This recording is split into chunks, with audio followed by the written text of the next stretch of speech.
Welcome to Lindamood-Bell Radio. I'm Dave Hungerford. Lindamood-Bell Professional Development can help your school maximize student achievement. We prepare educators to meet the needs of at-risk learners, including low-income students and students identified for special education. Evidence-based programs are key to our solutions for schools. Our interactive, in-depth teacher workshops are available in person or live online.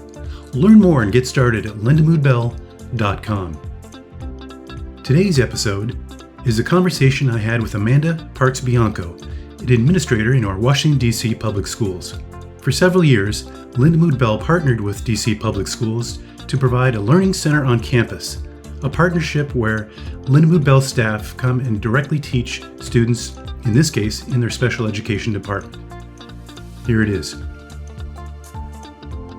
So I'm Amanda Parks-Bianco, and I'm the Program Manager for Specialized Instruction with DC Public Schools, and that's in Washington, D.C. And we started our collaboration with Lindamood-Bell 3 years ago.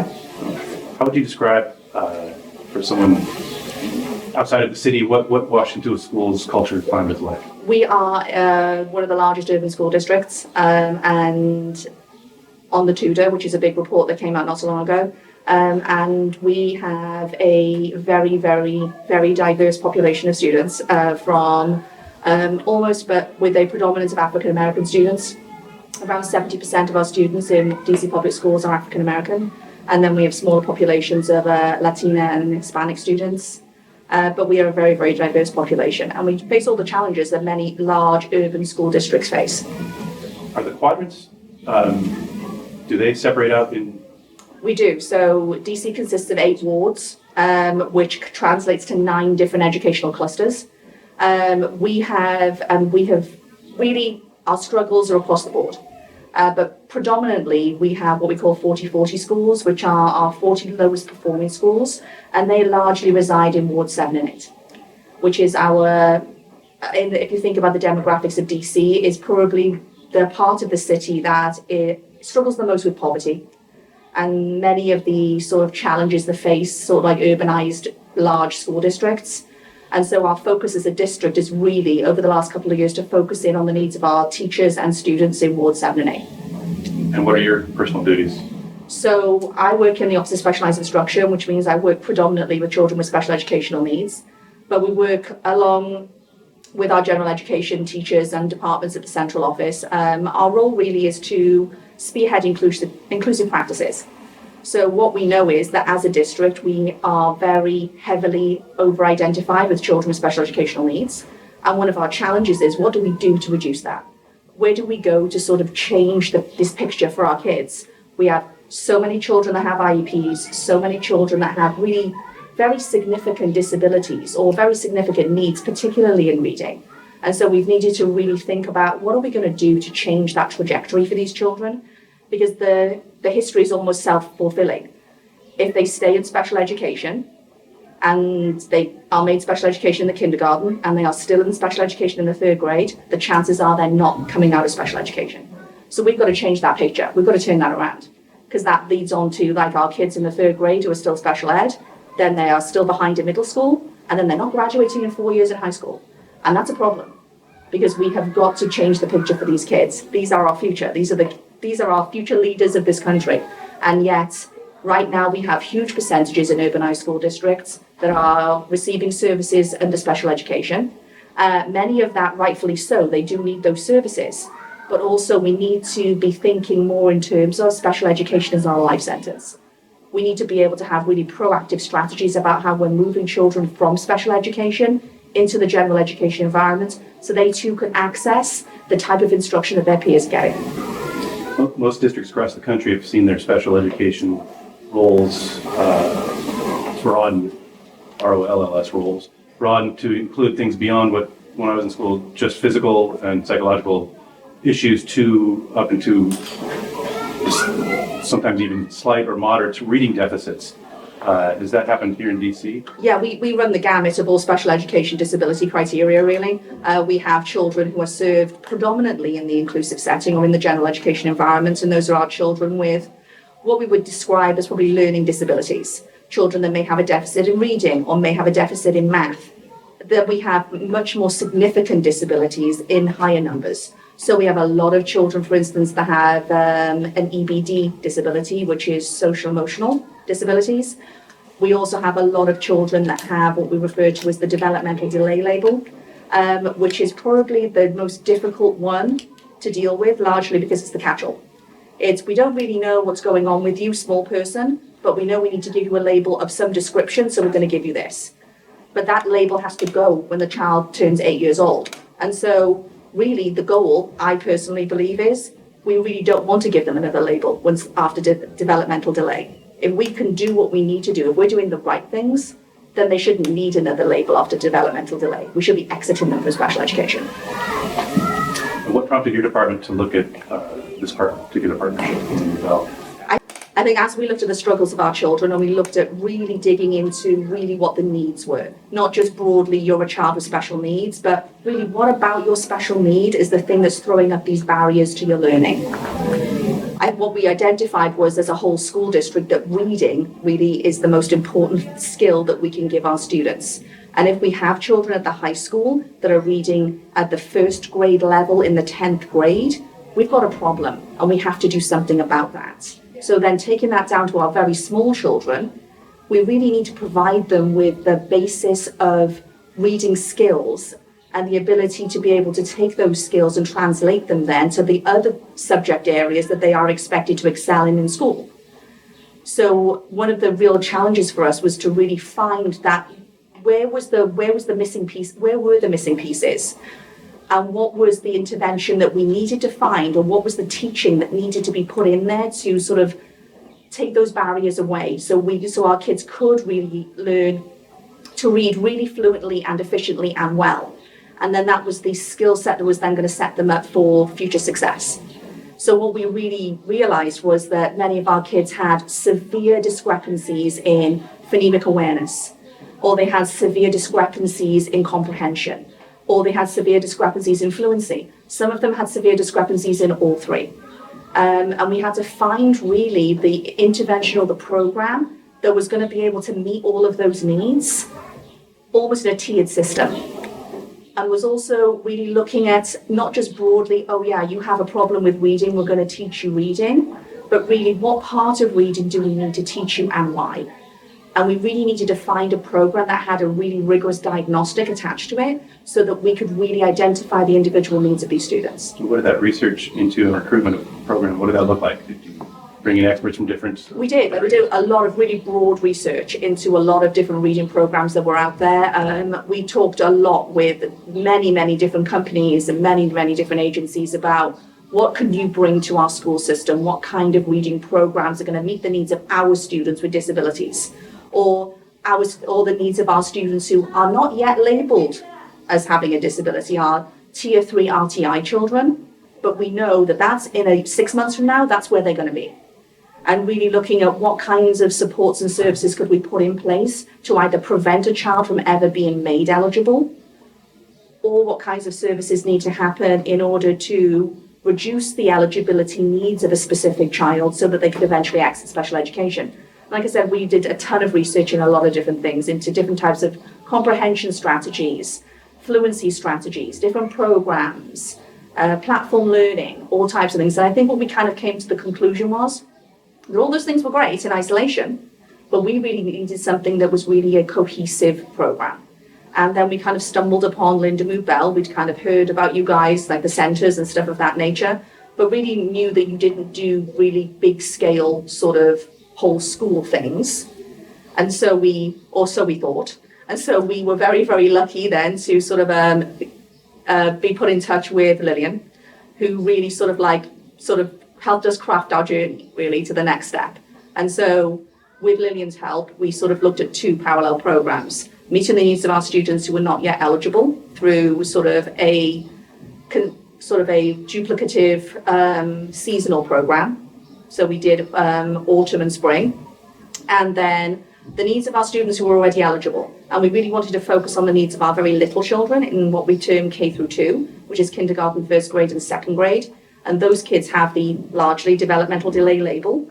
They are already children receiving special educational needs. They already have IEPs.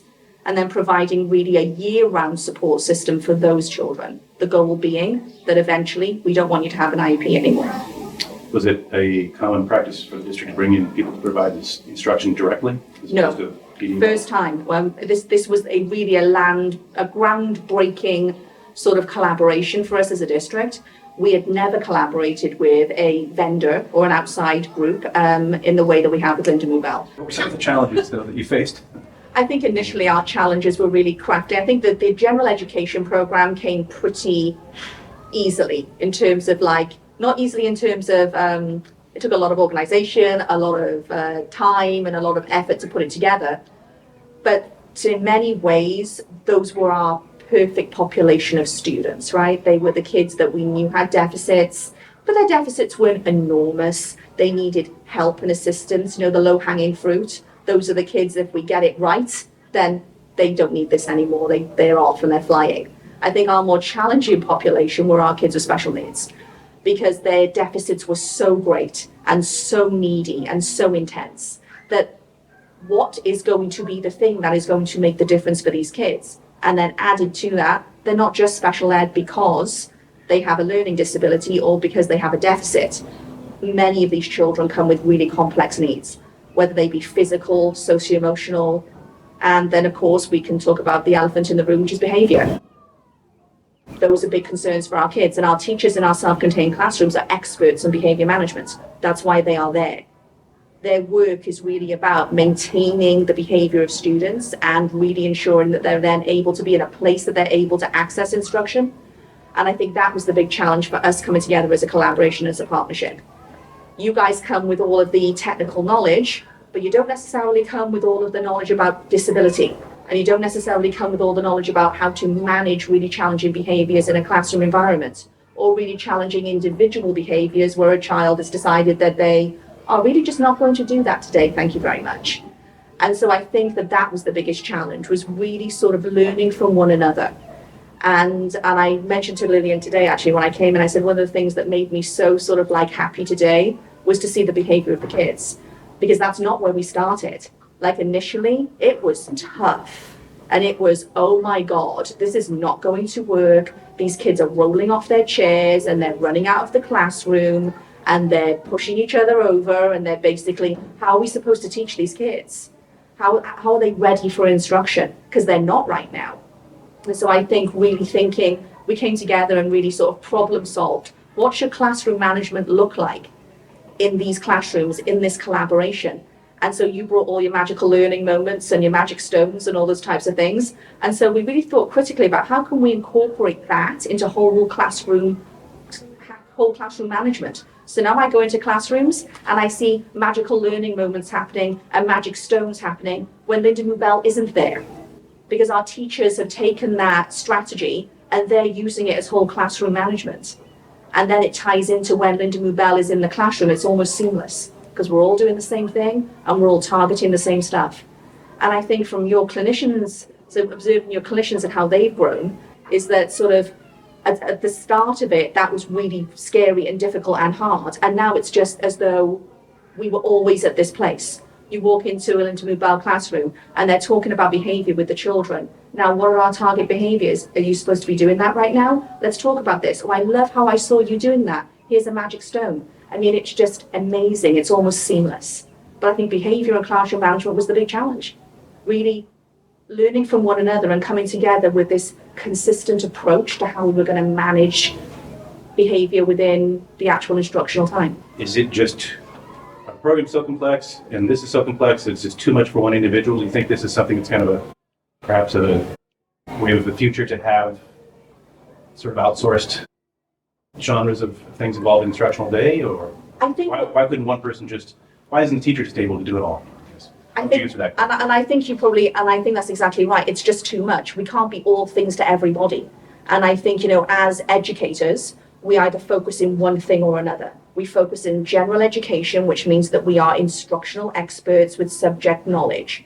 Or we become special education teachers, which means that we're experts in behavior management and modifications and accommodations. And teachers are taught discretely differently at teacher training college. I think what this collaboration did was it brought those two things together. Is this sustainable?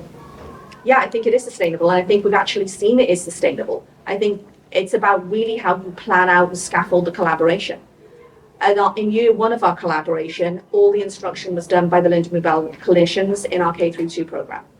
In year two, we handed over some of that control to the teachers. So then they started working with small groups. But whilst Lindamood-Bell was still in the room, working with their groups. And now in year three, we have teachers who are using what they've learned through the collaboration with Lindamood-Bell, and now they are doing it all by themselves. And they are using a literacy block, and they are really bringing the quality of the instruction right up to where it needs to be. And it's comparable to the instruction that's happening in general education.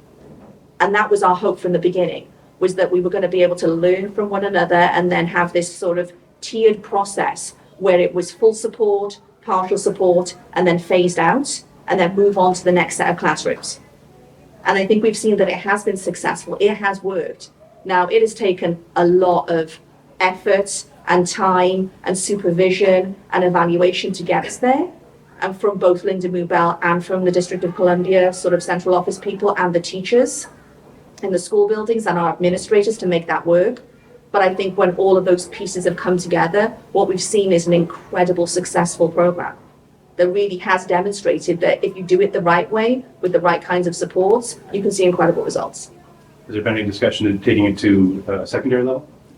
We have not had discussions about taking it to secondary level at this time. I think what we felt very strongly was we wanted to focus on the little ones. We really wanted to focus on our elementary level children, because we really felt as though by giving them the skills now, by the time they get to middle school and by the time they get to high school, we're not going to need to think about this level of programming for them. And so the effects really are our goal, or our wish is that the effects of the instruction that these small little ones have had in kindergarten, first grade and second grade means that in third grade, they don't need this level of support. And then they're moving into middle school without the deficits that they started with. And then they're moving into high school, and then they're not a child with an IEP. They're not a child with special needs. They may always need support, but they may not need an IEP to achieve that support or to receive that support. What are the plans in the near future? I think our hope is, we've seen success on both sides of the collaboration with our general education program. We literally have to turn parents away, especially when we do the summer program. Parents call and are begging for their child to be part of the program. I think that is something that our principals, teachers, parents, school community love. And I think that will continue with great gusto, I am hoping. Our K through 2 program is also moving along quite nicely. We've expanded it to more classrooms. We're hoping that we're going to see the same results in this next phase of classrooms that we saw in our first phase of our year 1, year 2, and year 3 rooms. And so we're really, really hopeful that moving forward, what we're going to see is our collaboration continue, and that the successes that our students are achieving right now are successes that are going to really set them up for future success moving forward in their educational experience. Yeah, what does it mean for these kids? You talk about kids who are getting off of IEPs. What does that mean for a student's future when they're able to get off of an IEP? And It's life-changing. It is life-changing. Being labeled as a child with a disability, it is just that. It is a label. So you are labeling children, and quite rightly in some instances, because these children do need a level of support and protection under the law that they otherwise would not be receiving. But our goal is always, as it is in No Child Left Behind, as it is in IDEA, that our goal is always that every child receive their instruction in the least restrictive environment. And so our goal, whether it be that a child's type of instruction changes from being only in a classroom with children with disabilities to in a classroom with children without disabilities, or that a child with a disability who is in a classroom with their peers no longer needs the supports and services of an IEP. That is a life-changing decision for a child, a life-changing moment for a child and for their families, because it's about removing the label. It's about giving full access to a child so that their educational experience is like every other child's educational experience. I think for us, sort of we touched on earlier, as a large urban school district, our challenges are manifold. We have so many different challenges. But I think what we have discovered is that with this collaboration, we're able to really make a difference for kids. And we're really able to sort of like, I think in many ways, change the trajectory of their educational experience. And I think that's the reason that we're all in education, is that we are able to look critically at the needs of students, be able to identify what is the best intervention for them. And by providing that to them, we're able to change their educational experience. We have a lot of children in DC public schools, but we are constantly growing as well. I mean, like, as we're doing a better job as a district of identifying really great instructional practices and showing growth for our students, more of our parents are bringing their students back to DC public schools. And so there was a point there where many of our parents were going to charter schools. The tide is changing. We're growing constantly. Like every year we are growing and growing and growing. And so we are one of the largest urban school districts in the country. And so that is in of itself our challenges are changing as our demographics in DC also change. And thank you for listening. Learn more about us at lindamood-bell.com. You can also find us on YouTube, Instagram, Facebook, and Twitter. We are Lindamood-Bell.